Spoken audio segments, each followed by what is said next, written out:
Let's get ready to mortgage. He is the prince of programs, guru of guidelines, master of matrices. He puts the fun in funding. Please welcome Mark, Mr. Mortgage, I tell. All right. Hey guys, it's Mark Eitel here, and this is the Mr. Mortgage Show, and we have a great show lined up for you this week. I'm ready. I am wound for sound. I'm rolling up my sleeves and digging right into the data. Guys, this week we're going to talk about this housing crisis in America. Fact or fiction, right? We're going to dive into the data because we keep seeing headline after headline after headline that insinuates something has to change. And then we think something is going to change. And is it better to wait? Is it better to buy? Should I sell? What's going on? Is the market going to crash?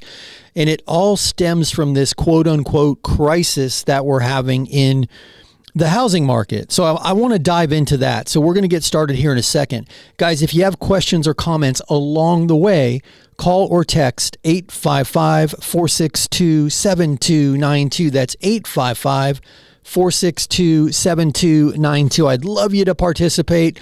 Any questions about real estate or mortgage, shoot them to us. You can call or text that number, 855-462-7292, or head over to MrMortgageRadio.com. That's MrMortgageRadio.com.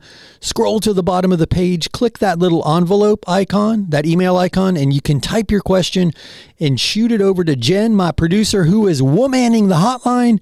And she's also watching for your emails. Guys, she's back there doing it all. She's already running around back there. So we've got that out of the way. That's how you participate. Let's dive into the data, right? So we talked about it. Housing crisis. What does that mean, right? There's no doubt that affordability, it's never been more expensive to buy a home, right? The affordability index is off the chart, up or down, however you read that thing. It's more expensive as a percentage of your monthly income, and it's more expensive just to go out and buy a home. We're in lofty territory. So let's get that out of the way. It's absolutely putting pressure on the buyers. It's harder to qualify, and it takes more of your monthly income than ever before to own a home in this country. Now, back to this concept of a crisis. When I think of a crisis, right, my mind goes to like the border crisis, where there's lines of people trying to get in, but they can't get in for whatever reason. And we don't do politics, but my point is, a crisis in my mind is an overwhelming number of people who are trying to do something, but they can't because of a circumstance outside of their control, right? They're negatively impacted by something. So does that mean that there is an overwhelming percentage of the population who wants to buy a home but can't, right? In my mind, that's where I go when I hear crisis. So we dug into the data, guys. You know, each week I love to roll my sleeves up and dig in. So this data is from the census.gov as well as the FRED, F-R-E-D, Federal Reserve Economic Data. As a matter of fact, you can read this for yourself and just Google St. Louis FRED, and all of this data will pop up. So going all the way back to 1900 in this country, I want to look at what percentage of the U.S. population owned their home, right? Home ownership, there's a crisis. So let's look at that. Is there really a crisis? In 1900, so 123 years ago, 46.5% of the population of the United States owned a home. In 1910, that was 45.9. In 1920, 45.6. In 1930, 47.5. In 1940, it fell to 43.6. In 1950, it was 55. In 60, it was 61.9%. In 1970, 62.9%. In 1980, 64.4%. It fell a little bit in 1990 to 64.2%. In 2000, it was 66.2%. In 2010, 67.1%. 2020, 65.3%, right before the craziness started. Today, it's 65.9%. So guys, in the face of everything that we've been through with the pandemic, everything that we've been through with this ridiculous appreciation cycle, everything we've been through with all-time, lifetime low interest rates, 65.9, roughly 2/3 of the U.S. population own a home. Now, we just went back 123 years to see that we've been as low as 43%. And I didn't touch on this because it was in between the decade jumps, but in 2004 was our peak at 69.4%. So since 1960 to today, we've bounced around in the 60s and we're at roughly 66%. In my mind, just looking at this data, it seems on average of late, going back to 1960, roughly 2/3 of the population wants to own a home. Roughly 2/3 of the population owns a home. So the 1/3 of people who don't own a home, do they prefer not to own? Would they just be happier renting because they're transitioning for whatever reason? Not everybody wants to buy a home. So what is my point in all of this? Is there really a crisis, or are we just at the maximum of participation in homeownership? And yes, it's more difficult for the guy who waited all of this out or who's just now ready for the first time in their lives to buy. And yes, it still makes sense for all of the reasons we talk about to buy. And guys, if you already own your home, here's another interesting statistic. If you already own your home, none of this matters. You're fat and happy with equity and a low interest rate. So in today's market right now, today, this data was released by, I believe it was Black Knight this week, came out with a data set that shows the outstanding mortgages in this country average less than 4% interest. 3.94 was the data. 3.94% average interest rate on an outstanding mortgage, with a balance of around $252,000 against a median home price of well over $400,000. So the people who own, right, we've established that roughly 2/3 of the population historically since the 60s want to own. They do own. You've never had average interest rates this low. You've never had this much equity. So my point is, if you already own a home and you want to move up, you've got a ton of equity. If you're moving down, you're probably paying cash. And the vast majority of people don't want to sell if they own because they have so much equity and a low interest rate. And that's what it's going to take to bring prices down. And the reason I'm saying that is a lot of people's answer to this perceived housing crisis is we've got to get prices down so that more people can participate. Well, guys, I'm of the mindset that everybody who wants to participate will figure out a way to participate. So I just wanted to touch on that because we have a tendency in this country to be over dramatic about every headline, over dramatic about every problem. And I don't think real estate and housing is any different. So, but anyway, guys, that's my rant. I appreciate you letting me run a little bit there, but you hear the music. You know what that means?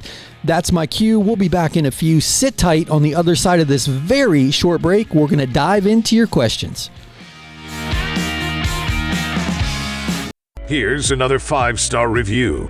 We started our loan with a different company. They said we were approved, but at the last minute they told us there was a problem. I still don't know what went wrong, but thankfully our real estate agent told us about Mark. I was pretty stressed, but it's the perfect house, so we gave Mark a shot. He got it done. I'm not sure what was different, but I don't really care. We even got a better interest rate and with less money out of pocket than the first guy quoted us. It was a great surprise. Yes, I'm happy to recommend Mark and his Mr. Mortgage team.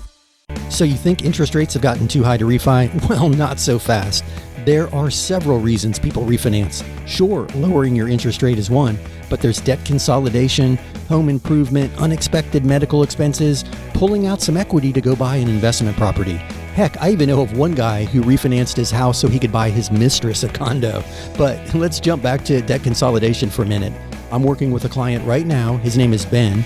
He's going to refinance his house, pay off a host of credit cards and 2 truck payments. And yes, his mortgage interest rate is going to go up, but his monthly expenses are going to go down significantly. And that monthly savings is going to get he and his family back on track. Guys, if you've got questions, check us out at mrmortgageradio.com. That's mrmortgageradio.com. My name is Mark Eitel, NMLS 1929005. I host the Mr. Mortgage Show, and we are always here and happy to help. Check us out at mrmortgageradio.com. Have you recently applied for a mortgage only to hear no? Hey guys, Mark Eitel here, and I don't know what it is, but we're turning no's into yeses all the time. Maybe it's all the experience my team and I have, and we've got a better ability to understand guidelines, or maybe we have access to programs that other people don't. Either way, we are getting it done. If you'd like a second opinion, just head over to mrmortgageradio.com. That's mrmortgageradio.com for more info. All right, guys, Mark Eitel here, NMLS 1929005. Welcome back to the Mr. Mortgage Show. Call us now at 855-462-7292. All right, we are back. My name is Mark Eitel, and this is the Mr. Mortgage Show.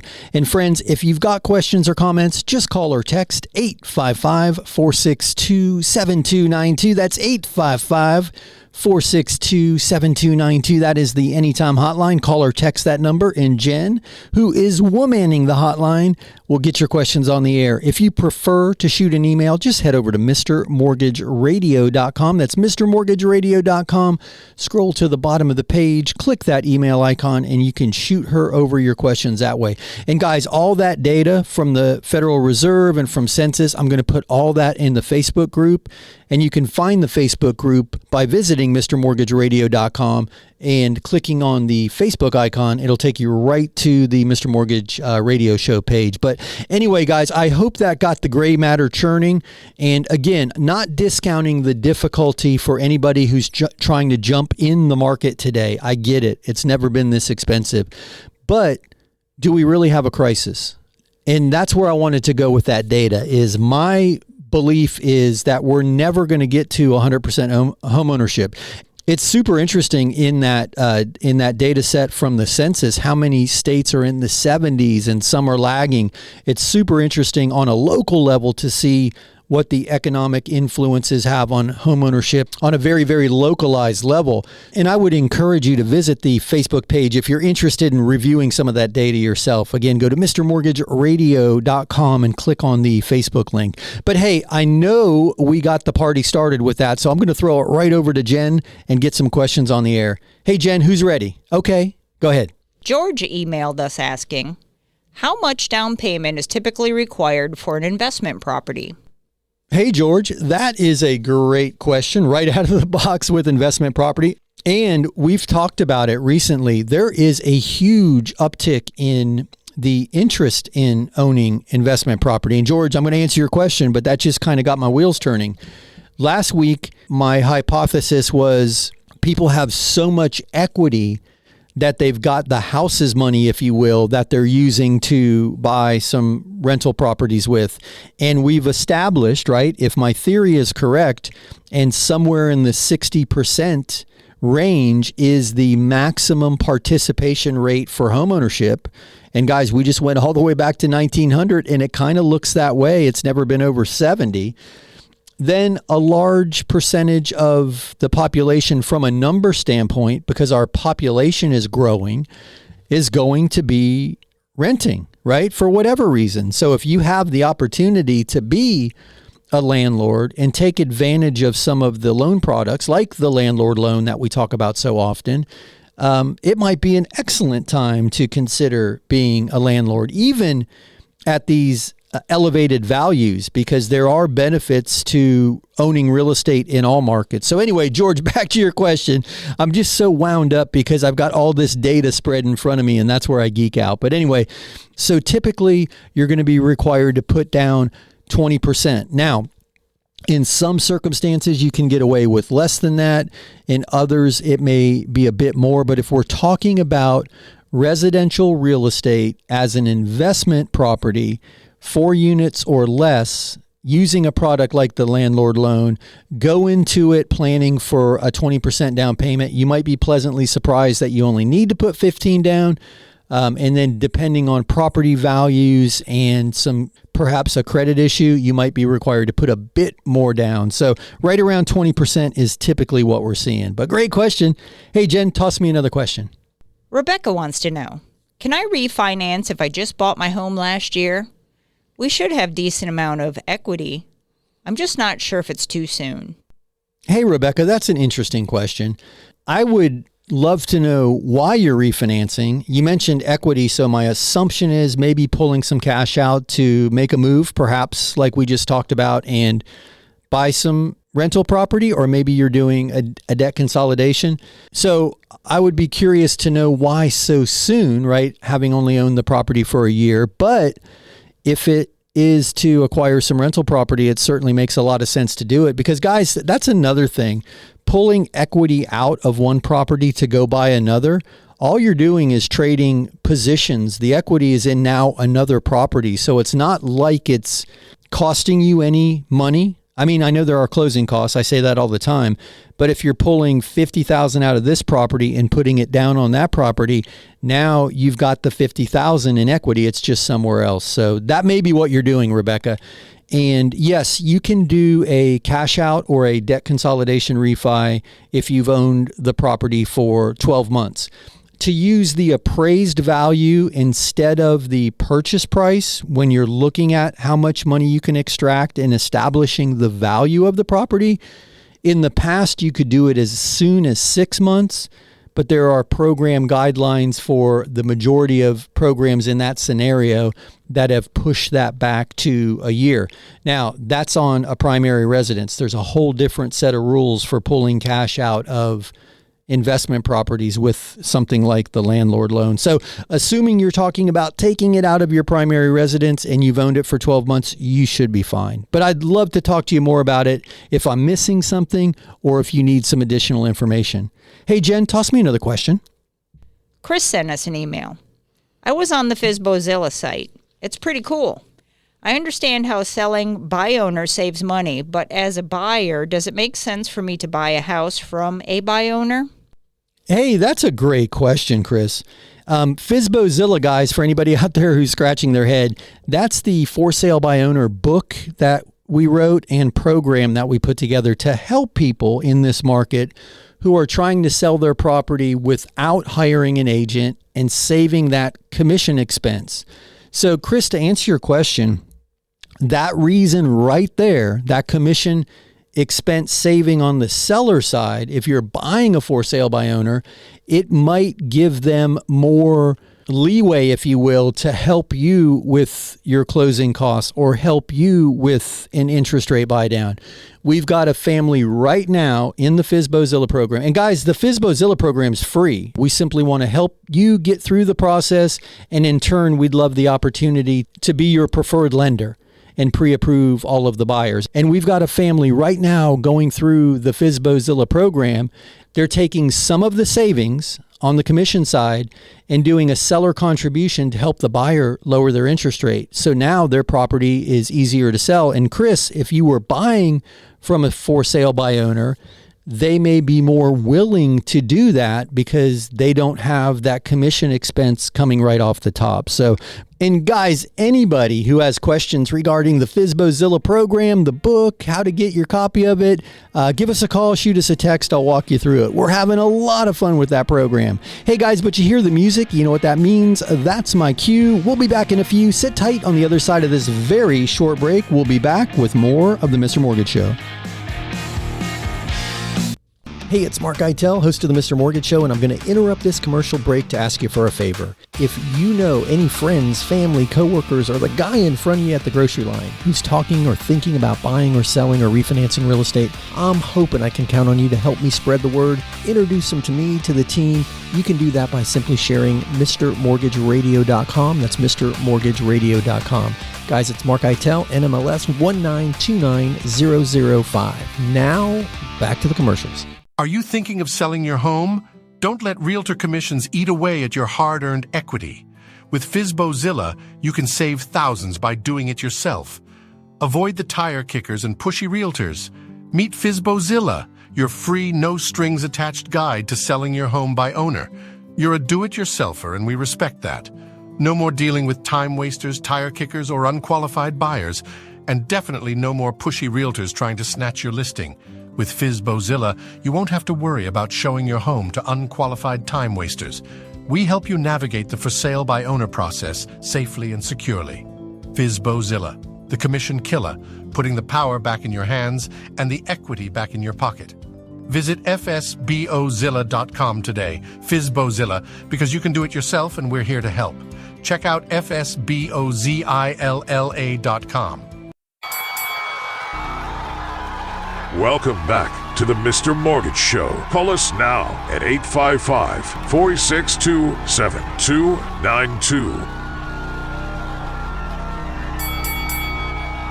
All right, we are back. My name is Mark Eitel, and you are listening to the Mr. Mortgage Show. And guys, we are going to keep this train a-rolling. If you've got questions or comments and you want them on the air, call or text 855-462-7292. That's 855-462-7292. That is the Anytime Hotline.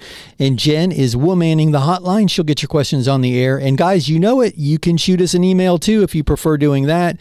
Head over to MrMortgageRadio.com. That's MrMortgageRadio.com. Scroll to the bottom of the page. Click that email icon and you can send her your questions that way. But this is my favorite part of the show. Love your questions and comments, so let's keep them rolling. Hey, Jen, do you have a question ready? Andrea sent this. If I decide to switch from for sale by owner to using a realtor after some time, are there any complications or things I should be aware of? Hey, Andrea, brilliant question. A lot of people do that, right? They'll try themselves. I mean, that's part of the reason we wrote the book, to make it easier to do it yourself. But if you get through the process and you throw your hands up and you decide it's time for an agent, we can introduce you to somebody in the Really Great Agent Network, or you can choose somebody on your own. That's irrelevant. But yes, it's a super simple transition.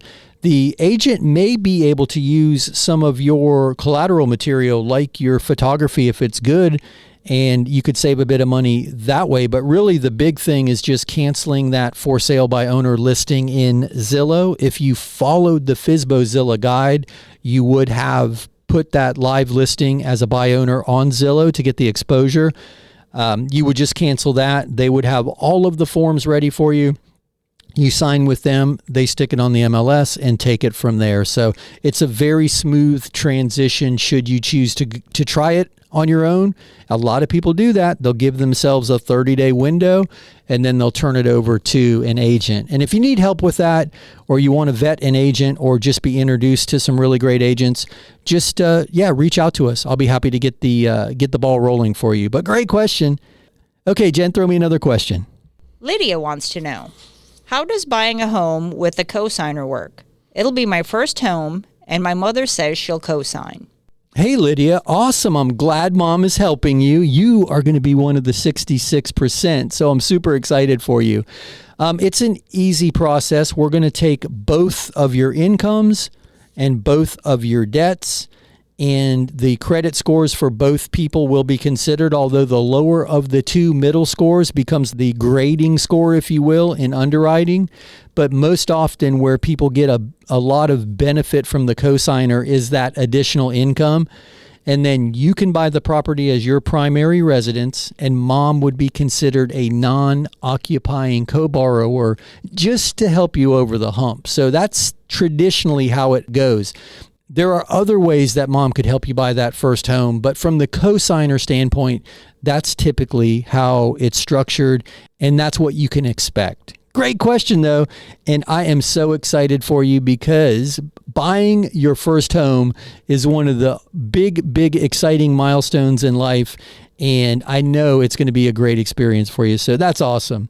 Hey, Jen, throw me another question. James sent us this one. I think a reverse mortgage may be the answer for me, but my friend says it's a scam. I'm trying to figure this out. In your opinion, what is the downside? I'm 81 and I don't owe anything on my house. Thank you both. All right. Hey, James, let's slow this down for a minute because, guys, the reverse mortgage is so misunderstood and it requires some additional conversation. And It's not a scam, James. It's not a scam. It's not right for everybody, but it's not a scam. So in my opinion, if there is a downside, it's that your equity position in your property is going down over time if the balance of the reverse mortgage grows faster than the property appreciates. Because the way a reverse mortgage works, guys, for anybody out there who's thinking about it, you have parents or friends who are considering it, it's a great opportunity to access the equity in your home while staying in your home and not having to make a monthly payment. Now, that's not to say you don't have to pay it back. And that's the one scam alarm that goes off for a lot of people. They say, well, it's too good to be true because so-and-so told me I don't have to pay it back. Well, that's not true. You do have to pay it back. Anytime you borrow money, unless apparently it's a student loan, you do have to pay it back. So the way the reverse mortgage works, because you're not making a monthly payment and reducing that balance, each month you're accruing a little bit more interest. So your balance is growing over time. And the reason I say that that could be a downside is if your goal is to leave a bunch of equity to your heirs, well, you're going to leave less equity. You mentioned you don't currently have a mortgage, so all of the equity in your home theoretically now would be passed to your heirs. That's the biggest thing that I see people having a hang up about the reverse mortgage is they want to leave the money to their kids. They want to pass down this nest egg. And it's a pride thing. We all want to do right by our children, right? We all want that, handing the torch over, if you will. So a lot of people, because of that, they resist it, but then they live in frustration and desperation in some instances because they can no longer afford their lifestyle. And James, if any of this is resonating, it is not a bad thing that you outlived your savings. My God, man, congratulations for living a long, healthy life. And most of the time, we find that when the children and the parents come together and we all get together and have a conversation, most of the time the children don't realize how tight things are for their parents financially, and they are more than receptive to support the idea of the reverse mortgage. So, guys, you do have to pay the mortgage back. It's paid upon your death or you leaving the property permanently, and that could be a sale. That could be a transition into assisted living. And then whatever the balance is at that moment, if the property's sold, it's like any other lien. The lien is paid off. The remaining equity is passed to the children. So I would encourage you, let's do this. I would love the opportunity off the air to take some time with you and just walk through your particular circumstance. I just need I know your age. We need to do a property value report to see how much equity you could access. And then in the reverse mortgage package, there is a projected appreciation cycle and a projected balance growth cycle. So you can see pretty clearly after 10 years, after 15 years, after 20 years, this should be my equity position. And then you've got all of the data. It's not a Facebook feed or it's not your friends at the clubhouse telling you it's a scam. You can make the decision for yourself because your friends don't know what your circumstance is. So exhale and let's have a conversation because it's not the big scary monster people think it is. As long as you keep the taxes paid and the insurance paid, you're not going to get booted out of your home. And if ultimately you owe more than the property's worth, your kids aren't going to have to pay the negative equity position because it's a federally insured loan. So clearly I'm passionate about it, but I say it all the time. It's not right for everybody, and it's just a tool. A hammer is a tool, and it can build a house, and it can also tear a house down. So you got to make sure it's the right tool for the job. But hey, let's do this. Let's have a conversation off the air. I'll have Jen reach out to you. We'll set something up, and I'll walk you through the pros and cons of your particular circumstance. So great question. Hey guys, you hear the music? You know what that means? That's my cue. We'll be back in a few. On the other side of this break, we'll be back with more of the Mr. Mortgage Show. Tired of realtor commissions gobbling up your hard-earned equity? Say hello to FizboZilla, the commission killer. FizboZilla is your free, no-obligation resource for selling your home by owner. Yes, you heard it right. Free. No gimmicks, no catches, just everything you need for a successful for-sale-by-owner process from start to finish. Check out FSBOZILLA.com. You'll never have to show your home to a time waster, tire kicker, or unqualified buyer. And say goodbye to those pushy realtors trying to snatch your listing. No more untimely calls, no more uninvited strangers. Ever wonder who they're letting into your house? Grab your free copy of the book, FizboZilla, the Commission Killer, today. Keep your equity where it belongs, in your pocket. Sell it yourself, save thousands. Visit FSBOZILLA.com. FizboZilla, the Commission Killer. That's FSBOZILLA.com. Raise your hand if you are freaked out by what's happening in the banking world. Well, no, put your hands back on the steering wheel. It's all starting to feel like a house of cards. And what about that $17 billion, yes, billion with a B, dollars worth of bondholder money that was lost in that Credit Suisse takeover? Right now, I'm hearing more and more people talk about a flight to safety, and they're looking at gold and silver and other precious metals, but also rental property. Yep, income-producing rental property is starting to become sexy again. Guys, we've got an amazing loan program called the Landlord Loan. It's an easy way to acquire rental property. If you've got good credit and the assets, we don't even look at your personal income. We look at the income produced by the property. Assuming that it supports the debt, boom, you're a landlord. Check us out at MrMortgageRadio.com. That's MrMortgageRadio.com. My name is Mark Eitel, NMLS 1929005, and my team and I are here and happy to help. Check us out at MrMortgageRadio.com. Welcome back to the Mr. Mortgage Show. Call us now at 855-462-7292. All right, we are back. My name is Mark Eitel, and this is the Mr. Mortgage Show. Friends, if you have questions and you want them on the air, just call or text 855-462-7292. That's 855-462-7292. Jen is womanning the hotline, and she will get your questions on the air. If you prefer to shoot an email, just head over to MrMortgageRadio.com. That's MrMortgageRadio.com. Scroll to the bottom of the page. There's a little envelope icon. Click on that, and you can shoot your email over to Jen that way. But yeah, let's keep the questions coming. And hey, James, Jen got your email, so I got your contact info. I will touch base after the show, my man. Thank you for that. All right, Jen, throw me a question.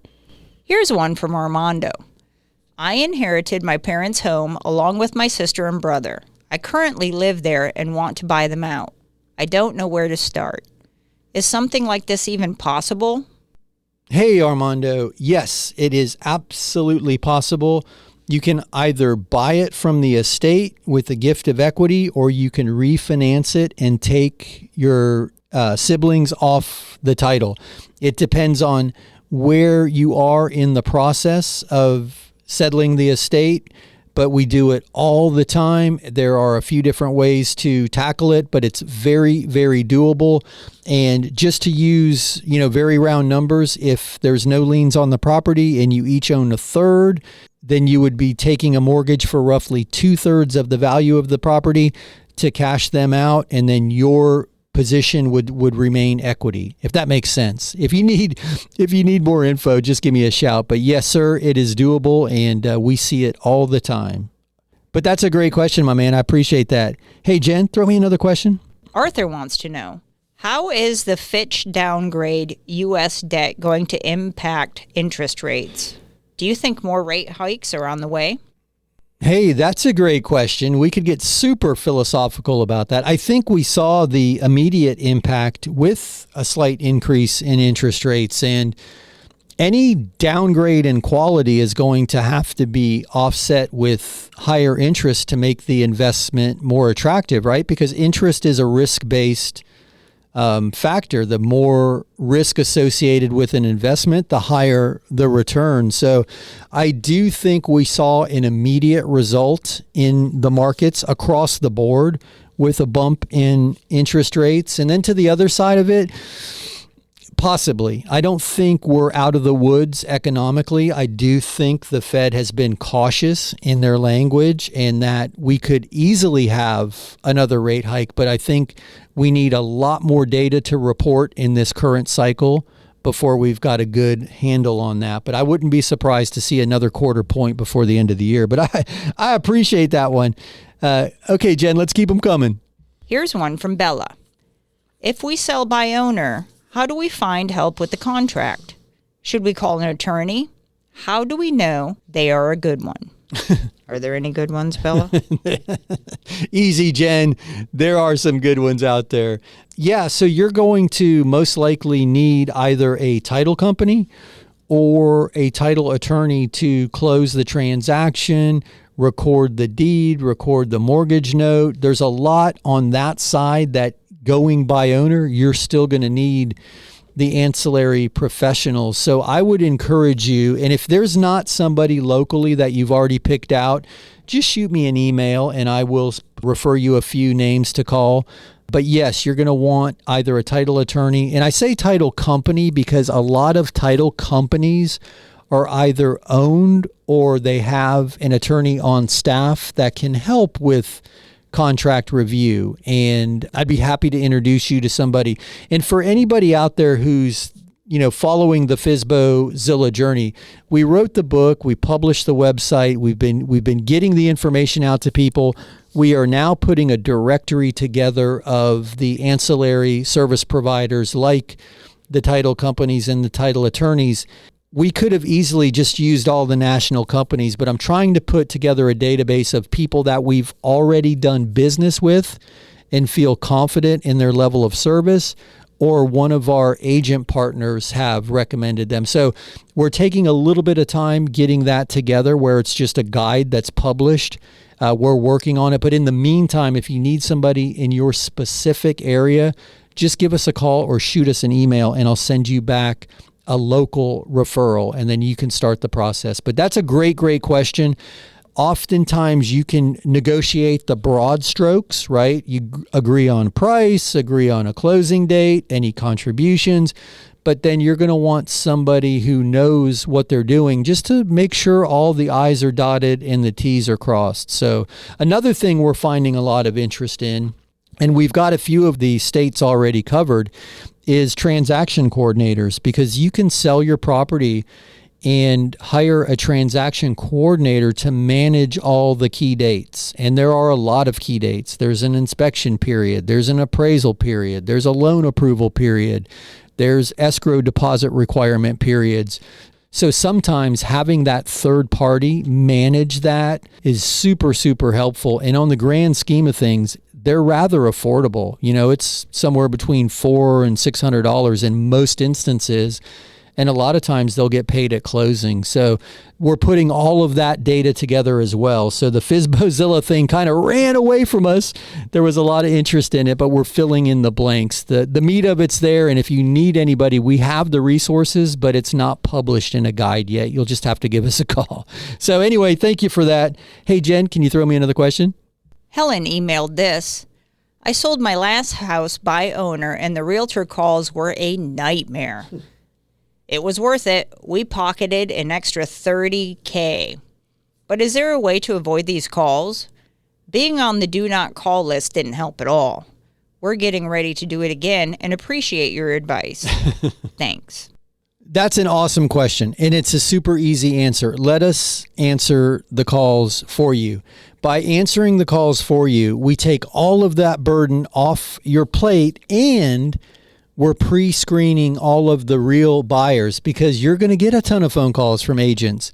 All of the good agents are out there every day looking at the updated for sale by owner lists, and they're calling. And they want to solicit your listing. That's a big part of their business. And I don't blame them from doing it. You've raised your hand and said, hey, I want to sell my house, and they get paid to do it. They're going to call you, but I know it can become overwhelming. Right now, we've got some people in the FSBOzilla program, and they're averaging about 20 phone calls a day from agents. Now, the good news is in that number are spattered some interested buyers.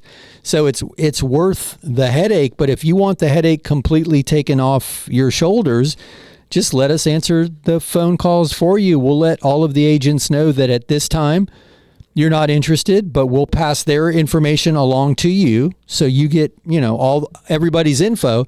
But more importantly, all of the buyers that filter through the system have been fully approved either by us, or if they're already approved, that's not a problem either. We'll vet them and just make sure their approval is not a pre-qualification, but a fully underwritten approval that you can be confident in when you're accepting an offer. So I love that question. And that's one of the biggest pain points. Getting the property priced correctly, pain point number one. Dealing with showings and open houses, pain point number two. We address both of those in the book. Then one of the biggest frustrations is every phone call seems to be from a realtor. Pain point number three, also solved. Yeah, it's going to take a little work and it's going to be slightly inconvenient. You might have to sacrifice a Saturday here or there to have one of the private open houses. But if you're a do-it-yourselfer and your goal is to save tens of thousands in commission, then we can make it as painless as possible. And this is one more place we can help. So great question.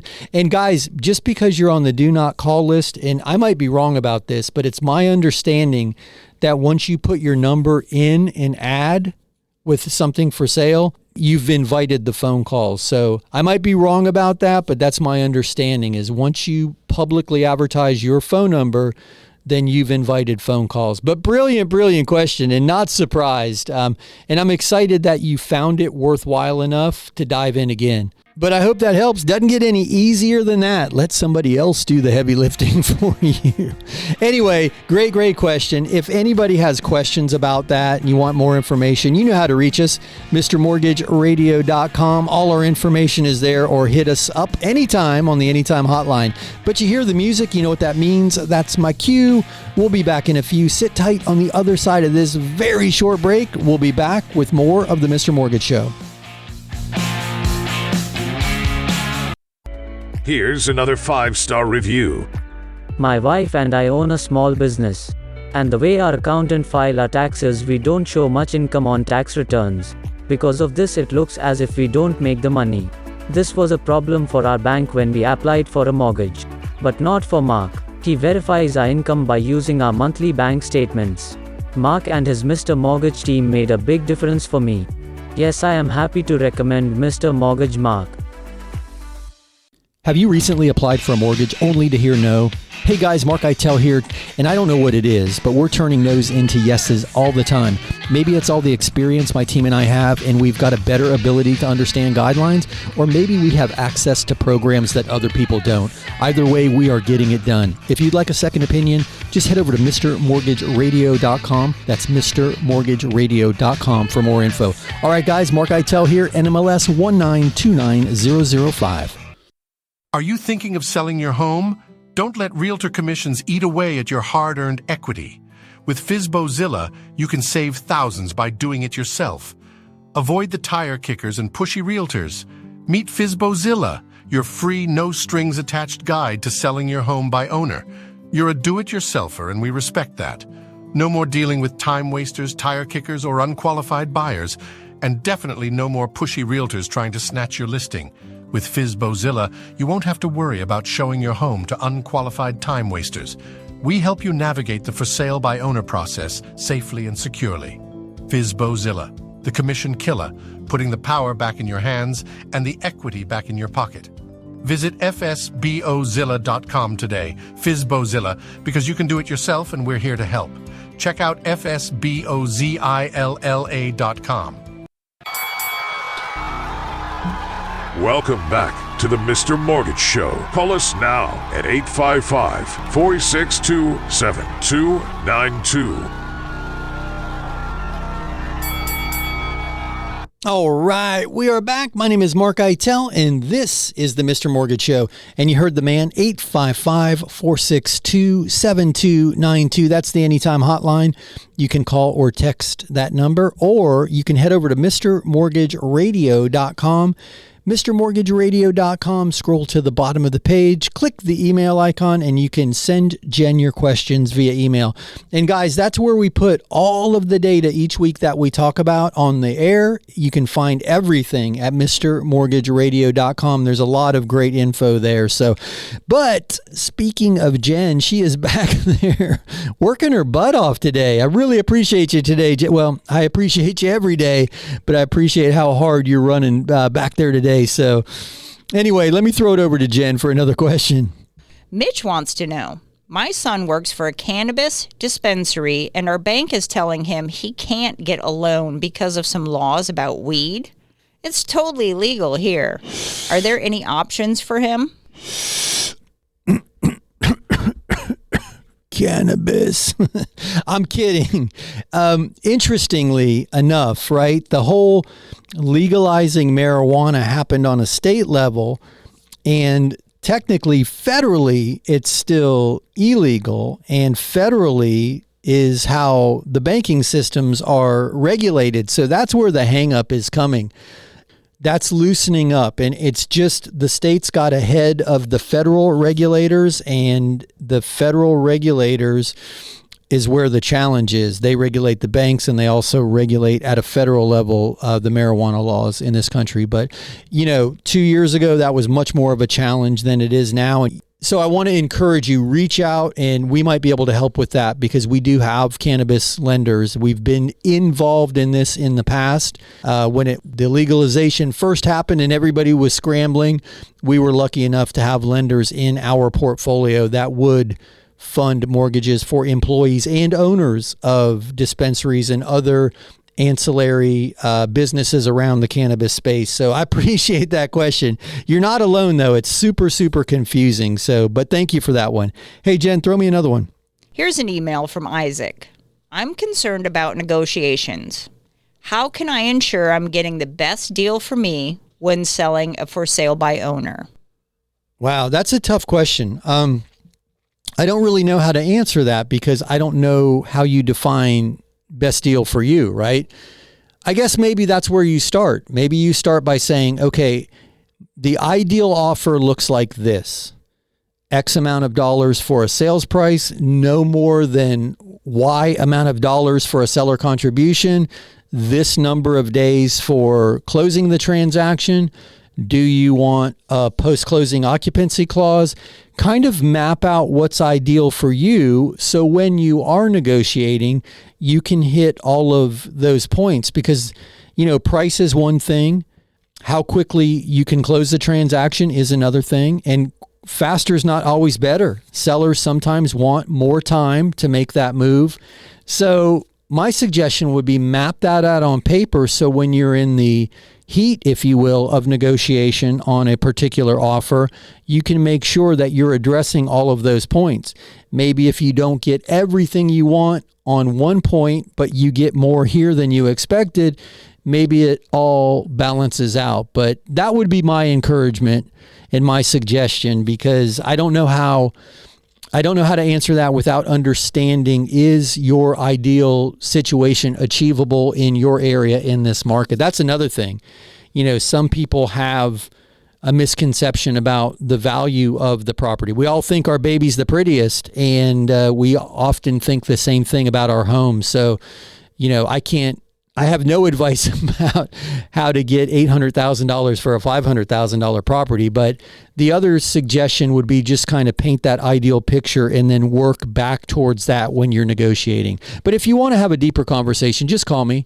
I'll walk you through it. Maybe we can, kind of map something out together that you might find helpful. But I appreciate that question. Hey, Jen, toss me another question. Paul wants to know, are there any true no-income documentation loans anymore?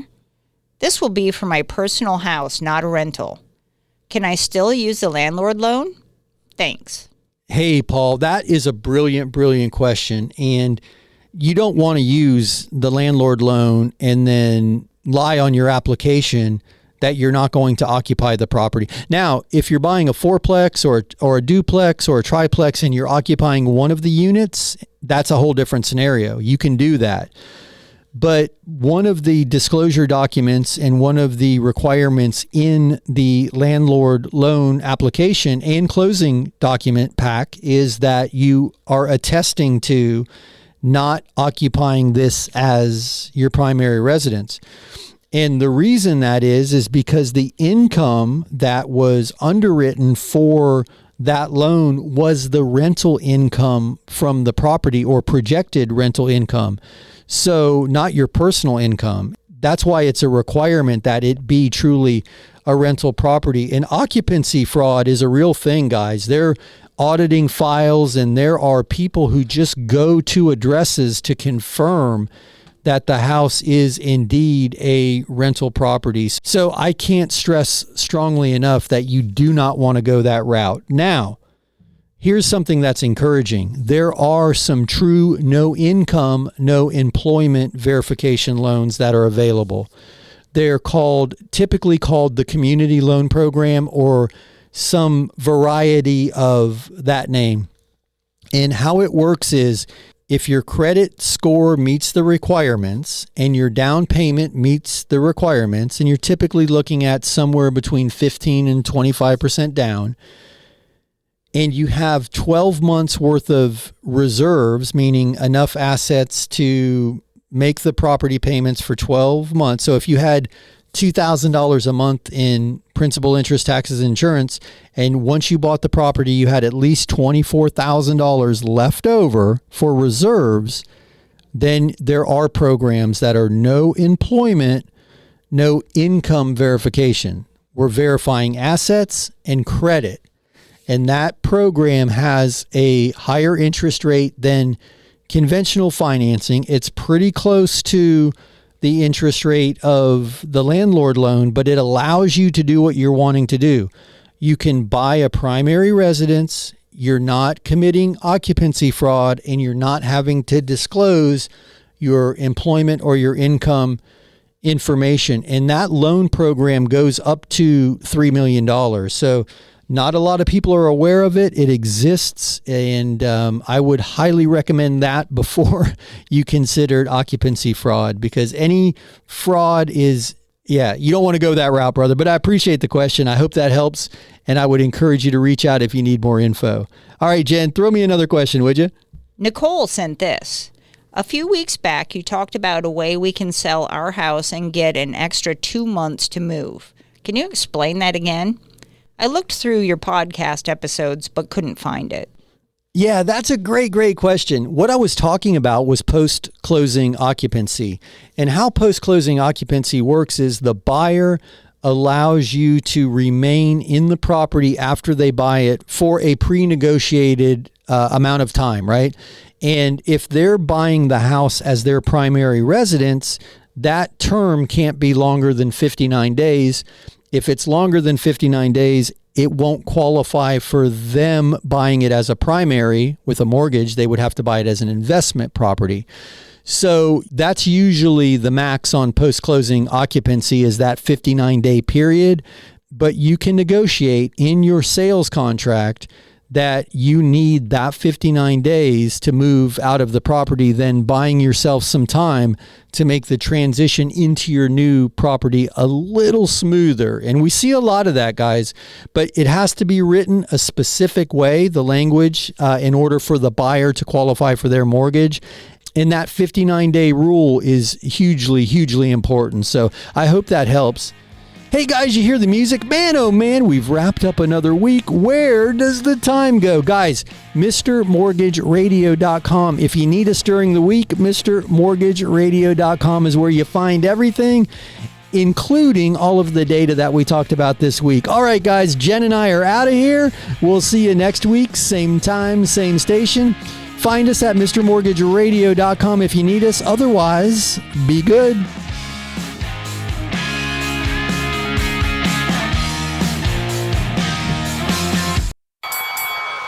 That's a wrap. Join Mark Eitel next week for more thrilling, edge-of-your-seat discussions about real estate and mortgages, right here on The Mr. Mortgage Show.